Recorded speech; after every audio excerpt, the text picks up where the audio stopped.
કેન્દ્રનું બજેટ જે છે તે કેન્દ્રીય મંત્રી જે વિત્ત મંત્રી છે તેમના દ્વારા નિર્મલા સીતારમણજી દ્વારા કેન્દ્રનું બજેટ જે છે તે આવતીકાલે રજૂ થવાનું છે। ઘણા બધા સેક્ટરોમાં ક્યાંક ને ક્યાંક બદલાવ આવી શકે તેમ છે, ઘણા બધા ક્ષેત્રોને ક્યાંક ને ક્યાંક ફાયદો મળી શકે તેમ છે। ત્યારે ખાસ કરીને જે ભારત જ્યાં વસે છે એટલે કે ગામડામાં ગામડાનો જે તાજ છે ખેડૂતોની શું માંગણી છે, ખેડૂતો આ બજેટ પાસેથી શું અપેક્ષાઓ ખેડૂતોની છે, તે આપણે જે ખેડૂતો છે, ખેડૂતોના જે અગ્રણીઓ છે કિસાન સંઘના, તેમની સાથે જાણવાનો પ્રયત્ન કરશું।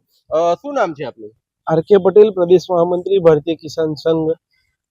આપણા માધ્યમથી દેશના યશસ્વી વડાપ્રધાન નરેન્દ્રભાઈ મોદી અને નિર્મલા સીતારમણજીને હું ધન્યવાદ આપું છું કે એમને રવિવારે પણ બજેટ રજૂ કરવાની જે પરંપરા પાડી છે એ એવા કેટલાય લોકોની અપેક્ષા ઉપર પાણી છે, અથવા એવા કેટલાય લોકો માટે એક મેસેજ છે કે જ્યારે આપણે સરકારી નોકરી કરતા હોય અથવા આપણે જ્યારે કોઈ પણ પ્રતિનિધિત્વ કરતા હોય જનપ્રતિનિધિ તરીકે, ત્યારે આપણી એક એક મિનિટ, એક એક ક્ષણ દેશ માટે છે અને એમને આજે એ વાતને પુરવાર કરી છે। એટલે પહેલા તો આપણા માધ્યમથી બંનેને ધન્યવાદ આપું છું।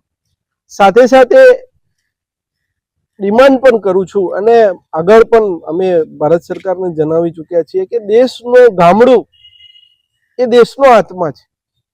ગામડાઓની અંદર ઉદ્યોગ કેવી રીતે સ્થાપી શકાય, ગામડાના લોકો કેવી રીતે આત્મનિર્ભર થાય, ગામડાના લોકો જે પલાયન અત્યારે જોઈ રહ્યા છે, ગુજરાતની અંદર પણ ગામડાઓ ખાલી થઈ અને શહેરની અંદરનો વસવાટ કરી રહ્યા છે, તો ગામડાઓ આત્મા મળી જશે તો દેશ બરબાદ થઈ જશે।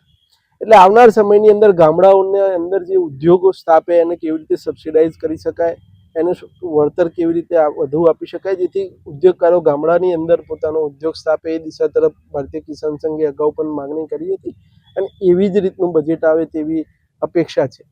સાથે સાથે કૃષિ નીતિની અંદર પણ ફેરફાર કરવાની માંગ ભારતીય કિસાન સંઘે કરી હતી। ડુપ્લિકેટ બિયારણો, ડુપ્લિકેટ ખાતરો ઉપર ખૂબ મોટો પ્રતિબંધ હોવો જોઈએ, એ માંગણી પણ ભારતીય કિસાન સંઘે કરી હતી અને કદાચ આવનાર બજેટની અંદર એ દિશા તરફનું પ્રાવધાન થાય એવી શક્યતાઓ આપણે। એમએસપી એ મિનિમમ સપોર્ટ પ્રાઇસ છે, એ સમસ્યાનું સમાધાન નથી।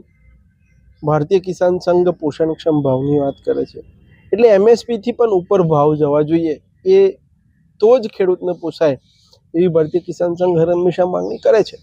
એમ છતાં પોષણક્ષમ ભાવ મળી રહે એનું એક પગથિયું એમએસપી ચોક્કસ છે, એટલે વધુમાં વધુ જણસો એમએસપીથી ખરીદાય, એ ટેકારૂપ ખેડૂતને બનવાનું એક માધ્યમ છે। એટલે આવનાર દિવસોની અંદર વધુ જણસો એમએસપીની અંદર ઉમેરાય એવી પણ ભારતીય કિસાન સંઘની માંગણી છે। ગુજરાતની અંદર એરંડો એ પણ એક મુખ્ય ક્રોપ છે, એનું વાવેતરની સંખ્યા પણ વધુ છે, તો એરંડાને પણ એમએસપીની અંદર કેવી રીતે લાવી શકાય એ દિશા તરફ પણ જો કેન્દ્ર સરકાર વિચાર કરે તો એ પણ ગુજરાતના ખેડૂતો માટે આશીર્વાદરૂપ છે। અત્યારે આપણે જોઈ રહ્યા છીએ કે વાતાવરણની અંદર કેટલું મોટું ક્લાઇમેટ ચેન્જ છે, એ ક્લાઇમેટ ચેન્જની સામે જો લડી શકે એવો કોઈ ક્રોપ હોય તો માત્ર એરંડો છે। એટલે ભારતીય કિસાન સંઘ જ્યારે પણ કોઈ માગણી કરે છે તો દેશ હિતને ધ્યાને રાખીને માગણી કરે છે કે વારંવાર આપણે કેટલી વાર એને વળતર ચૂકવ કરશું। તો એવા ક્રોપો જે છે કે જેને ક્લાઇમેટ ચેન્જની અસર ઓછી થાય છે એવા પાકોને આપણે કેવી રીતે આગળ લાવી શકીએ, એને એમએસપીની અંદર લાવી શકીએ, અથવા ખેડૂતના એ પાક વાવવા તરફ કેવી રીતે પ્રેરી શકીએ એ દિશા તરફ વિચાર કરવાની બાબત છે। ત્રીજી વાત એવી છે કે જે રાસાયણિક ખાતરો લેવા માટે લાઈનો કરવી પડે છે એની અંદર કેવી રીતે સુધાર કરી શકાય। આજે દેશના ટેકનોલોજીના આધાર પર શું આપણે એ ના કરી શકીએ કે કયા એગ્રોની અંદર કેટલું ખાતર પડ્યું છે, આજે કયો ખેડૂત બિલ લઈ ગયો છે એ આપણને સીધું દેખાય તો ખેડૂત એની નજીકની જે એગ્રોની અંદર ખાતર હશે ત્યાં જઈને ખાતર લઈ આવશે। આજે એવું પણ બને છે કે કોઈ એક ગામની બાજુમાં એક એગ્રોની અંદર ખાતર વધારે હોય છે અને નજીકના પોતાના ગામના નજીકના એગ્રોની અંદર ખાતર નથી હોતું, તો ખેડૂતે લાંબા દિશા તરફ જવું પડે છે। તો એ દિશા તરફની પોલિસી પણ ભારત સરકાર બનાવે તો જેથી કરીને ખેડૂતના ખર્ચ કેવી રીતે ઓછો થાય અને ખેડૂતની ઇનપુટ કોસ્ટ ઘટશે તો જ એનું સર્વાઈવ થશે। કારણ કે ખેડૂત જ્યારે ખેતી કરે છે ત્યારે ઉપર આકાશ નીચે ધરતી એનો મોડ 15-20% પ્રોફિટ હોતો હોય છે, અને જ્યારે કુદરત એનું ક્લાઇમેટ ચેન્જ કરે છે અને જ્યારે એના ઉપર ખૂબ મોટો માર પડે છે ત્યારે ખેડૂત 5-6 વર્ષ પોતાનો ખર્ચ વધુ હોવાથી 5-6 વર્ષ પાછો ધકેલી જતો હોય છે। એટલે ખેડૂતને શ્યોર કરવો પડશે। વળતર આપવાની બાબતે પણ અત્યારે ટેકનોલોજીનો ઉપયોગ કરી અને જે ખેડૂતને ખરેખર નુકસાન થયું છે, જે ખેડૂતને 100% નુકસાન થયું છે તો એને 100% વળતર કેવી રીતે મળે એ દિશા તરફ વિચાર કરવાની જરૂર છે. ક્યાંક 30% વળતર વાળાને પણ એ રકમ મળે છે અને 100% નુકસાન વાળાને પણ એ રકમ મળે છે, જેનાથી ખેડૂત ખેતી છોડવા તરફ પ્રેરાઈ રહ્યો છે. એટલે આગામી સમયની અંદર ગુજરાત રાજ્યનું બજેટ હોય કે કેન્દ્ર સરકારનું બજેટ હોય, કેન્દ્ર બજેટ અને નીતિ નિર્ધારિત કરતી વખતે જો ખેડૂતને ધ્યાનમાં નહીં રાખીએ તો ભારત ક્યારેય પણ વિશ્વગુરુ નહીં બની શકે. ભારતને વિશ્વગુરુ બનાવવો હશે તો ગામડું સદ્ધર કરવું પડશે, ગામડું બોલતું થવું પડશે, ગામડામાંથી પલાયનવાદ ઓછો થાય એ દિશા તરફની નીતિઓ બનાવવી પડશે, તો જ ભારત વિશ્વગુરુ બની શકશે. અચ્છા, ગયા બજેટની અંદર જે કંઈક માંગણી કંઈક કરવામાં આવેલી હતી 3 લાખ સુધીની, અને તે શું તેનું અસર તેની જે ચાલુ લાગુ કરવામાં આવેલું છે કે નહીં, કે આ વખતે બજેટમાં તેને ફરીથી રિપીટ કરવામાં આવે? હું આપના માધ્યમથી રાજ્ય કેન્દ્રના વિત્ત મંત્રી આદરણીય નિર્મલા સીતારામનજીને વિનંતી કરવા માંગુ છું કે જે આપણે બજેટની અંદર બોલ્યા છીએ એનું ઇમ્પ્લિમેન્ટેશન કરાવવું એ આપણા બધાની જવાબદારી છે. ગત બજેટની અંદર આપણે લોકસભાના ફ્લોર ઉપર બોલ્યા છીએ કે ભાઈ 3 લાખનું જે ધિરાણ ખેડૂતને 4% એ કેન્દ્ર સરકારના જે 4% મળી રહ્યા છે એને અમે 5 લાખ સુધી લઈ જઈશું, પરંતુ એનું ઇમ્પ્લિમેન્ટેશન આવ્યું નથી. તો એ દિશા તરફ વિચાર કરવાનો છે. ભારતીય કિસાન સંઘ હર હંમેશા ખેડૂતને આત્મનિર્ભર કેવી રીતે બને, ખેડૂતને જે 5 લાખ રૂપિયા મળવાના છે મોંઘવારીના, એ ખેડૂત ખેતીમાં કેવી રીતે વાપરે એ દિશા તરફ વિચાર કરવાનો છે. આપણા માધ્યમથી મારા વાલા ખેડૂતોને પણ વિનંતી છે કે આપણને જે રકમ, જે સબસિડાઇઝ રકમ અથવા જે હેતુ માટે જે વસ્તુ મળે છે એ હેતુનો 100% ઉપયોગ થવો જોઈએ, તો જ આપણી ખેતી સર્વાઈવ થશે. એ આપણને મળેલા 3 લાખ અથવા 5 લાખ રૂપિયા આપણે ક્યાંક બીજે વાપરી નાખશું, આપણે ખેતીમાં નહીં વાપરીએ તો આપણે એની વેલ્યુ એડિશન નહીં કરી શકીએ અને ખેતી આપણને હર હંમેશા ખોટમાં જશે. એટલે આપણા માધ્યમથી જે ખેડૂતોના હકનું છે એ ખેડૂત જ વાપરે એ દિશા તરફ વિચાર કરવો જોઈએ. ક્યાંક 3 લાખના 5 લાખનું ધિરાણ કેટલાક સારા લોકોએ પણ લીધું છે, એનો મિસયુઝ પણ છે, એવી વાતો પણ અમારા ધ્યાને આવે છે. એટલે ભારતીય કિસાન સંઘ કહે છે કે દેવા નાબૂદી એ સમસ્યાનો ઉકેલ નથી. એટલે અમે વારંવાર કહીએ છીએ કે ખેડૂતને આત્મનિર્ભર બનાવવા માટે એવા પ્લાનિંગ બનાવે સરકાર કે જેથી કરીને ખેડૂત સસ્ટેન થાય, એની કોસ્ટ ઘટે અને વળતર અને એને જે ભાવ છે અને એનું ઉત્પાદન ખર્ચ, એના વચ્ચેનો આંકડો જો ઘટશે વધશે તો જ ખેડૂત સર્વાઈવ થશે અને તો જ ખેડૂત ખેતી કરશે, બાકી ખેડૂત ખેતી છોડી દે. એટલે કે ચોક્કસથી જે રીતે અત્યારે જે રીતે ખેડૂતોને ક્યાંક ને ક્યાંક જે હાલાકીનો સામનો જે છે તે કરવો પડી રહ્યો છે, જે અત્યારે વાતાવરણમાં જે રીતે બદલાવ આવી રહ્યો છે, જે બેમોસમી વરસાદ, કમોસમી વરસાદ જેને કહે છે, તે કમોસમી વરસાદના કારણે ખેડૂતોને ઘણું એવું જે છે તે નુકસાન પણ થયું છે. ત્યારે જોવાની વાત એ છે કે આગામી સમય આવતીકાલનું જે બજેટ, જે કેન્દ્રનું બજેટ જે રજૂ થવાનું છે, તેમાં ખેડૂતોને કેટલો ફાયદો જે છે તે મળે છે, ખેડૂતો માટે શું નવા જે બજેટ છે એની અંદર જે છે તે નવી રજૂઆત જે છે તે કરવામાં આવે છે. આ તમામ બાબતો ક્યાંક ને ક્યાંક આગામી સમયમાં ખેડૂતો માટે તો લાભદાયક કે જે રહેશે, પરંતુ તેની સીધી અસર જે છે તે સામાન્ય નાગરિકો ઉપર પણ જે છે તે જોવા મળશે. કેમ કે ખેડૂતો દ્વારા જે ઉત્પાદન કરવામાં આવતું હોય છે, જો ઉત્પાદન વ્યવસ્થિત રીતે થતું હોય, જો ખેડૂતોને જો ફાયદો થતો હોય, તો જે પણ વસ્તુ હોય છે તેની કિંમતમાં ઘટાડો થતો જે હોય છે તે જોવા મળતો હોય છે અને તેનો સીધો ફાયદો એક સામાન્ય નાગરિકને પણ થતો હોય છે. હવે જોવાની વાત એ છે કે આવતીકાલના બજેટમાં કયા વિભાગને, કયા સેક્ટરને શું લાભ મળે છે અને તેનાથી સામાન્ય નાગરિકોને, જે સામાન્ય નાગરિક છે તેને કેટલો ફાયદો થાય છે. કેમના પર્સન કિશોર આઠવલે સાથે જતીન રાવલ, ઇન્ડિયા ન્યૂઝ, ગાંધીનગર. चैतन्य शुक्ला, इम्पैक्स इंडस्ट्रीज, गिरजिया गांधीनगर में मेरी एक फैक्ट्री है. अभी ये as per budget is concern एक ही उम्मीद है कि जो फिनिश प्रोडक्ट्स बन रही है, सालों से इंडिया में बन रही है, उसके इंपोर्ट सदंतर बंद कर देना चाहिए. यहाँ क्या हो रहा है, मैं अपने सेक्टर की बात करूँ तो electronic weighing scale, okay, that is over flooded by Chinese product, और यहाँ की इंडस्ट्री है उसकी वजह से बहुत परेशानी झेल रही है. तो अगर ये फिनिश प्रोडक्ट इंडिया में बन रही है तो कोई भी इंपोर्ट को किसी भी हालत में. જીઆઈડીસી ગેઝિયામાં ઇલેક્ટ્રોનિક એસ્ટેટમાં ગાંધીનગરમાં મારી ફેક્ટરી છે. અમારું બજેટ જોડે જે અપેક્ષાઓ છે એમાં એક અપેક્ષા એવી છે કે અમારી એમએસએમઈ જેટલા પણ છે એ લોકોને સસ્તા વ્યાજ દરે લોન નથી મળતી અને સીજીટી એમએસસીની જે સરકારની સ્કીમ છે એ સ્કીમમાં સરકારશ્રી એવું કહે છે કે વ્યાજ દર 1% 1.5% બેંકો વધારે માંગે છે, અમારી રજૂઆત એ છે કે 1.5% ઓછો હોવો જોઈએ, વધારે નહીં. કારણ કે જે 1.5% કે 1% વધારે માંગે છે બેન્કો, એની જગ્યાએ ખરેખર તો સીજીટી એમએસસીની સ્કીમમાં એમએસએમઈને 1.5-2% ઓછા હોય તો એ લોકોને પ્રભુત્વ વધારે મળે, એ લોકોને વધારે મદદ મળે. અને અત્યારના રેન્જ પણ એની ઓછી છે કે સીજીટી એમએસએમઈમાં એ લોકોને લોન ઓછી મળે છે, તો વર્કિંગ કેપિટલ ઓછી પડે છે. વર્કિંગ કેપિટલના લીધે ઘણા બધા એમએસએમઈની પ્રગતિ અટકે છે. આ જ્યારે બજેટ આવતું હોય એટલે નેચરલી બીજા લોકોની જેમ ઇન્ડસ્ટ્રીની અપેક્ષા ખૂબ છે, કારણ કે ઇન્ડસ્ટ્રી એ આખા દેશની રેવન્યુની કરોડરજ્જુ છે.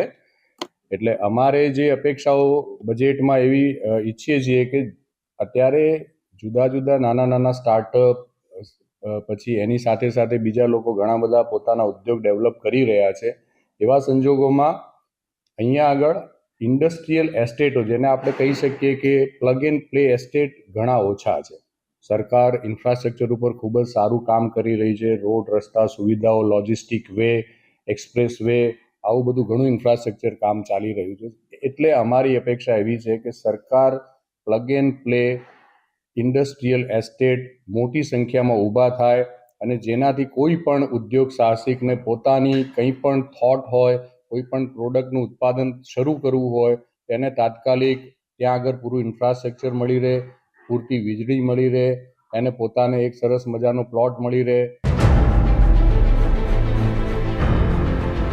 રવિવારના દિવસે માન્ય નાણામંત્રી શ્રીમતી નિર્મલા સીતારમણજી કેન્દ્રીય બજેટ રજૂ કરવા જઈ રહ્યા છે. કેટ દ્વારા એક લાંબુ લિસ્ટ અમે લોકોએ માન્ય સીતારમણજીને અમે મોકલેલું છે. એમાં મુખ્યત્વે મુદ્દા કે સિંગલ વિન્ડો સિસ્ટમ વેપારીઓ માટે ખૂબ જરૂરી છે, જેથી નોટિસ અને હેરાનગતિ ઓછી થાય. 1 નેશન 1 ટેક્સ અને 1 લાયસન્સ આ બહુ વખતથી અમારી ડિમાન્ડ છે. અમે આશા રાખીએ કે આ બજેટમાં આ અંગે પૂરું પ્રાવધાન કરવામાં આવે. નાના વેપારીઓ જે ઓર્થોડોક્સ રીતે વેપાર કરે છે એ લોકો ડિજિટલ રીતના વેપાર કરે એવું સરકાર દ્વારા પ્રાવધાન કરવામાં આવે, સરકાર દ્વારા મદદ કરવામાં આવે. સૌથી અગત્યની અને વેપારીઓને જે છેલ્લા વર્ષોથી તકલીફ પડી રહી છે, ઈ કોમર્સ અને ક્વિક કોમર્સ અંગેની પોલિસી.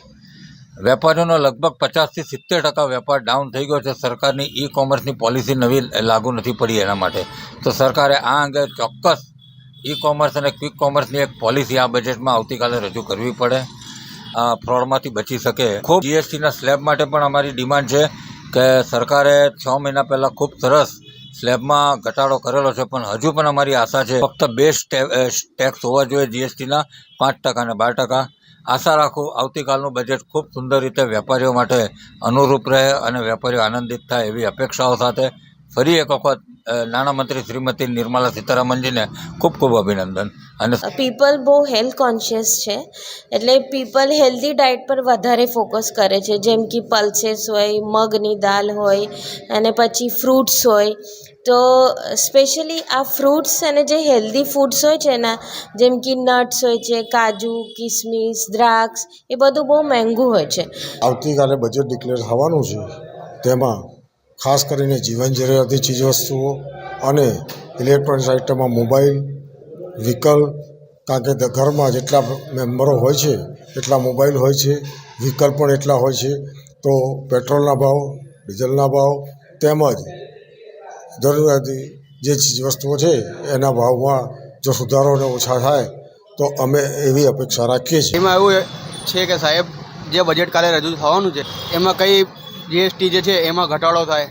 જેમ કે આપણે ઘરે વપરાશની દૂધની થેલીઓ છે, સૌથી પહેલાં તો સવારે દૂધની થેલી જ આવે, એ પહેલાં 28 રૂપિયાની અત્યારે 34 રૂપિયાની છે, એમાં ઘટાડો થવો જોઈએ. પછી ગેસના બોટલ છે, એ પહેલાં 500-600 રૂપિયામાં આવતા હતા, અત્યારે 1000 રૂપિયાની બહાર જતા રહ્યા છે, એમાં પણ ઘટાડો થવો જોઈએ. જેમ કે મોબાઈલ છે, રિચાર્જ કરીએ છીએ એના પર ટેરિફ વધી ગયું છે, રિચાર્જ વધી ગયું છે, એમાં ઘટાડો થવો જોઈએ છે. પછી આપણે બેંકમાં જઈએ છીએ, સર્વિસ લઈએ છીએ, ડિપોઝિટ કરીએ છીએ વધારે, એમાં જીએસટી મારી દે છે. ટ્રાન્ઝેક્શન એટીએમથી આપણે કરીએ છીએ એમાં 16 રૂપિયા ટ્રાન્ઝેક્શન વધી ગયું લગાવી દઈએ છે પેલા લોકો. જેમ કે આપણા ગલ્લા છે, ગલ્લા પર જે સિગરેટો છે એમાં 40% જીએસટી વધારી દીધું છે, ઘટાડો થવો જોઈએ.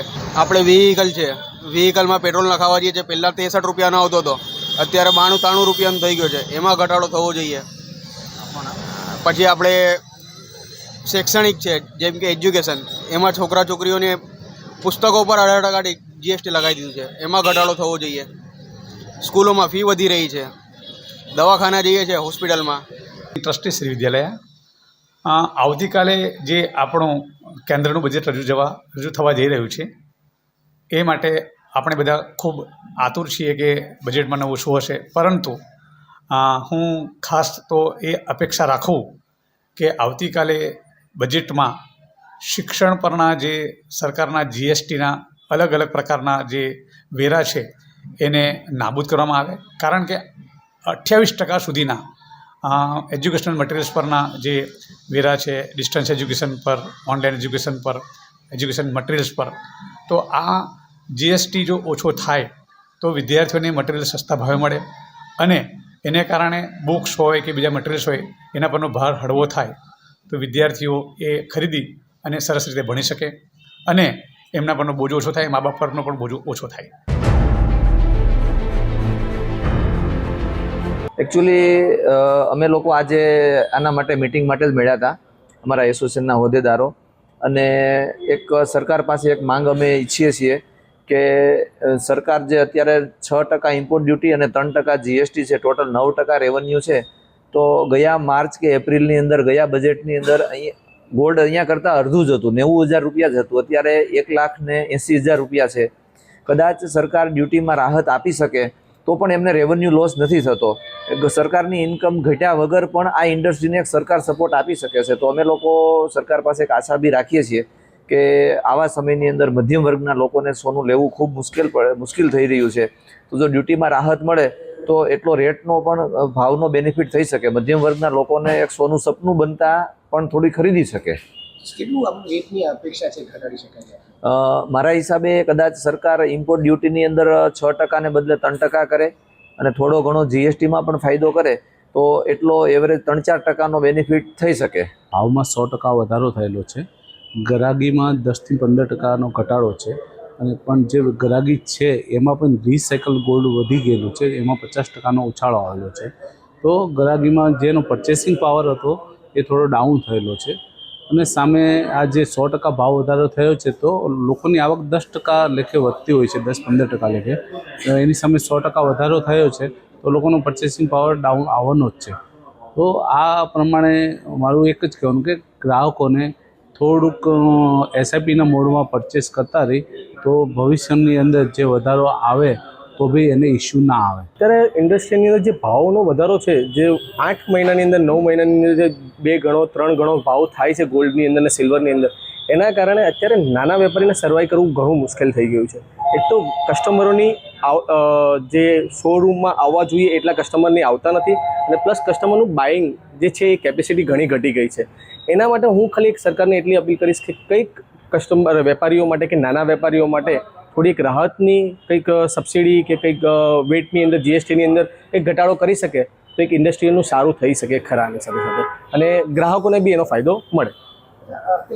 પ્રશ્ન આવે છે જ્યારે ગ્રાહકો લઈને આવતા હોય ત્યારે જૂનું સોનું લઈને આવતા હશે, ક્યાંક તો પછી જે ખરીદ શક્ય છે થોડી ઓછી કરી નાખે છે, એક પેલું કરતા હતા. એક તો જેમ જેમ ભાવ વધતો જાય છે ને, એક તો એ રીતે છે ને કંઈક ચીટિંગના ધોરણો પણ ઘણા વધતા જાય છે માર્કેટની અંદર. એટલે સોનું ભાવ વધી જાય છે તેમ ચીટરોની પણ એક સંખ્યા વધી જાય છે, તેની અંદર ખોટું સોનું કસ્ટમરો સુધી પહોંચે છે, જે રિટર્ન આવતા હોય ઘણા ટચના ફરક હોય છે. એટલે આ બધી ઇન્ડસ્ટ્રીમાં અમને વેપારીઓને બી ઘણો લોસ થાય છે. એટલે અમારે બી એક અપીલ છે કે કસ્ટમરોને પણ કે તમે સાચા અને સારા વેપારી પાસેથી તમે લો, કે જે વિશ્વાસુ વેપારી હોય, અને તમારા રેગ્યુલર વેપારીઓ પાસેથી જ લો. કોઈ જગ્યાએ લોભાવણી લાલચોથી કોઈ સ્કીમથી તમે ખરીદી ના કરો. વેપારી અને ગ્રાહક વચ્ચે અત્યારે સૌથી મોટી ચિંતા હોય તો સતત વધી રહેલા ભાવની. ગ્રાહકોને પણ એમ છે કે આ વધતા ભાવની વચ્ચે અમારે સોનું અત્યારે ખરીદવું જોઈએ કે વાટ જોવી જોઈએ.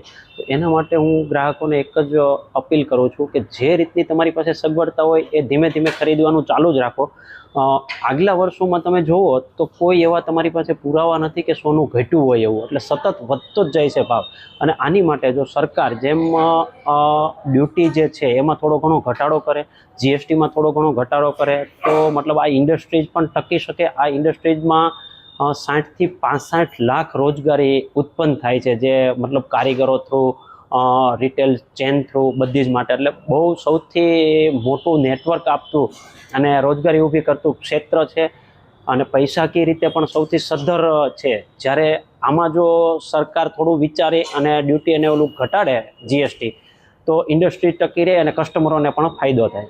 અત્યારે કસ્ટમરોની કેવી હાજરી જોવા મળે છે, કેટલી ચિંતા થાય એની? કસ્ટમરોનો 25% જેવો ઘટાડો છે અત્યારે ખરીદીમાં, કારણ કે સોર્સ ઓફ ઇન્કમ ત્યાં ને ત્યાં જ છે, ઇન્કમ જનરેટ વધારે નથી થઈ રહી, અને સોનાનો ભાવ એટલો બૂસ્ટ થઈ ગયો છે કે જે હાથમાંથી આમ કહેવાય ને કે નીકળી ગયો હોય ભાવ, એટલો ઉછાળો છે. તો આ વધતા ભાવની વચ્ચે થોડો ઘટાડો છે 25% જેવો ખરીદીમાં. અને જે આવક હતી, આવકનો સ્ત્રોત ત્યાં ને ત્યાં છે, આવક વધી નથી, એટલે થોડો પાંખી હાજરી જોવા મળે છે કસ્ટમરોની. આજે જે એક ધારી 1-1.5 વર્ષથી જે તેજી છે સોના અને ચાંદી બંનેમાં, એનાથી જે મધ્યમ વર્ગ અને સામાન્ય વર્ગ છે એમને સોનું અને ચાંદી ખરીદવી એક સ્વપ્ન જેવું થઈ ગયું છે. અને આપણા જે ભારતીય સંસ્કૃતિ પ્રમાણે પરંપરાગત જે કોઈ લગ્ન સલામત એમાં જે દાગીનાઓ લેતા હોય એ લેવા માટે ગ્રાહકોને એક એમનું બજેટ ખોરવાઈ રહ્યું છે. કેમ કે ભાવ જે સપાટીએ પહોંચ્યો છે ત્યાંથી સામાન્ય વર્ગને સોનું ખરીદવું એક સપના જેવું થઈ ગયું છે. જેથી કરીને અમે એવું ઈચ્છીએ છીએ કે સરકાર આગામી બજેટમાં જો ઇમ્પોર્ટ ડ્યુટી અને જીએસટી ઘટાડે તો એ લાભ સીધો ગ્રાહકોને મળે, અને સાથે સાથે એમના રેવન્યુમાં પણ કોઈ ઘટાડો થતો નથી, અને સામાન્ય વર્ગ માટે સોનું ખરીદવું સરળ બને. કેવા પ્રશ્નો આવે છે જ્યારે ગ્રાહકો તમારી સાથે આવતા હોય છે ત્યારે, અને કેવી ખરીદીમાં અત્યારે મોટી અસર? મેજોરિટી ગ્રાહકોના પ્રશ્ન એવા હોય છે કે એમને એક દીકરીના